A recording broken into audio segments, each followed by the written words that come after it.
All right, so here we go, round two of bottle basics, and today's going to be a fun one because I actually get to announce a new exceptional cask selection from Foursquare. So this is coming from the Foursquare Rum Distillery, which is located in St. Philip in Barbados. And this line of products in particular is referred to as the Exceptional Cask Selections. And this release is Mark 24. Now, the exceptional casks are all one-off limited release rums, released only when Richard Seal, the master distiller and master blender of Foursquare, says that they are exceptional and thereby ready to be released. This particular release is one of the vintage line, which this one is 2011.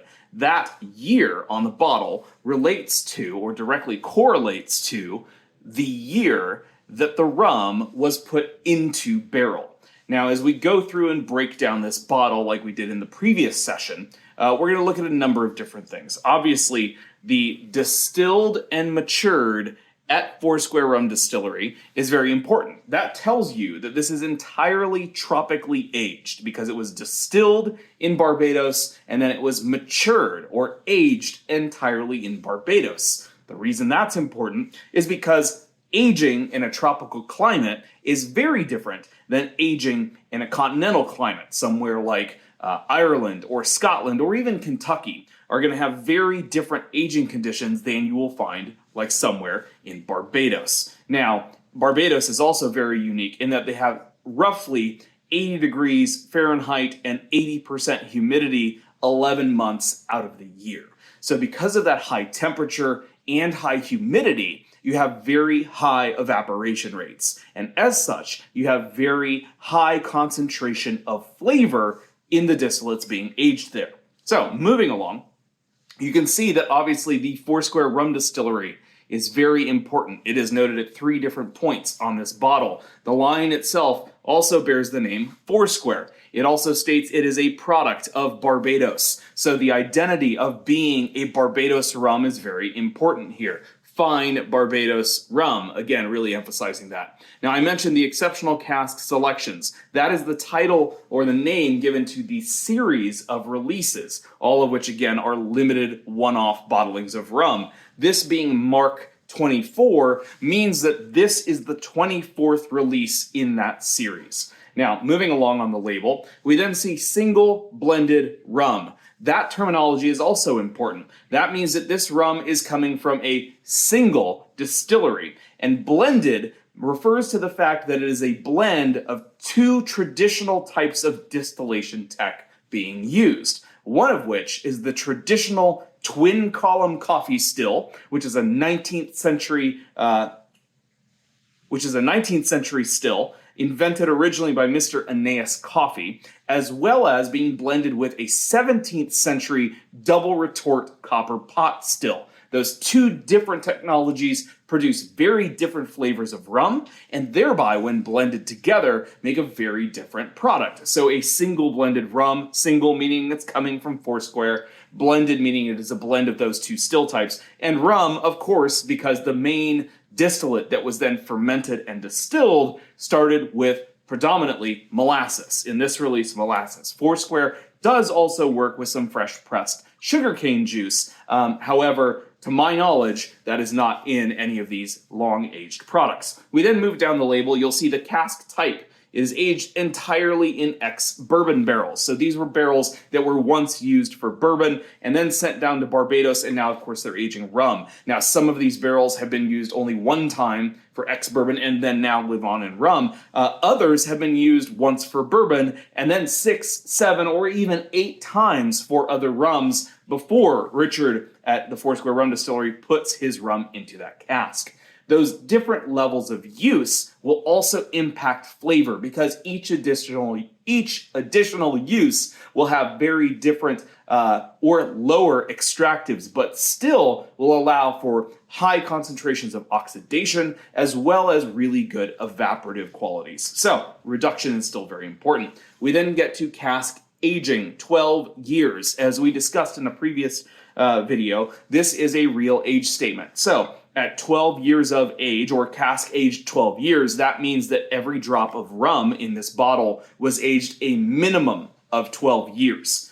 So while it is a blend, it's a blend of two different still types. It's a blend of a lot of different barrels. That's important because you're going to get very different character from all those different casks. All of it is aged at least 12 years. We then go on to distillation. Distillation here notes pot and column blend. Again, this is also referring back to the fact that this is a blended rum, a blend of those two different distillation types. Released. This is really important because this actually causes a lot of confusion in the market. When it says released September 2023, that is the date that it was released from the barrel. Not released to the market, but the date it was released from barrel. This is actually just about to land in the United States. I will be posting a tasting video soon, but this is one of the very first bottles here in the US. And so this release date of September 2023, I am filming this video February 1st of 2024. You can see that it takes a little bit of time from when this liquid comes out of barrel to when it is actually released to the market. Now, as you turn the bottle over, you go to the back label. Again, there's further definitions, basically redundancies. You have the vintage once again, reinforcing that. And then it states a blend of rums distilled in the copper double retort pot still and the continuous twin column still of Foursquare and aged for 12 years in ex-bourbon casks. Again, all of the things that basically you can determine from the front label, as well as then states non-chill filtered, some cloudiness may occur. We've discussed that chill filtration is effectively the process of filtering out some of the heavy oils or solids from the distillate, or not solids, but some of the heavy oils that can, when being chilled, can turn into solids in the bottle. So that cloudiness, occasionally I will get photos from folks and they'll say, oh, I've got some floaties in the bottle, what's going on? The first question I then ask is, where has it been stored? How have you been keeping it? Is it in a cooler spot? That might be haze from the fact that it's non-chill filtered. Give the bottle a quick shake and it should dissipate. Finally, genuine Barbados rum, fully matured at Foursquare, no sweetener, other flavor or color has been added. So there is a application in right now, and as well as a pretty interesting discussion happening surrounding what could or could not be considered quote unquote Barbados rum. Obviously we have standards and we understand and recognize those for things like Scotch whiskey, Irish whiskey, bourbon whiskey, cognac, even tequila, right? Things of that nature. There are standards that are recognized not only by us as consumers, but as the United States government. And so Barbados as an island is also working to establish what are the standards and protocols for Barbados rum, one of the key arguments being that if it states Barbados rum, it should be distilled, matured, blended, and bottled entirely on the island, and done so without exogenous flavoring component, things like sweeteners or flavor additives, because those are exogenous. That is not part of the core product distilled there initially. So then, of course, the importer statement, the government warning, and the actual UPC code. So there you have it. The latest bottle basics, even longer than the first. These are not going to be short videos. That's what I've determined. And this one on Foursquare, Exceptional Cask Selection, Mark 24, 2011. See you next week. Cheers.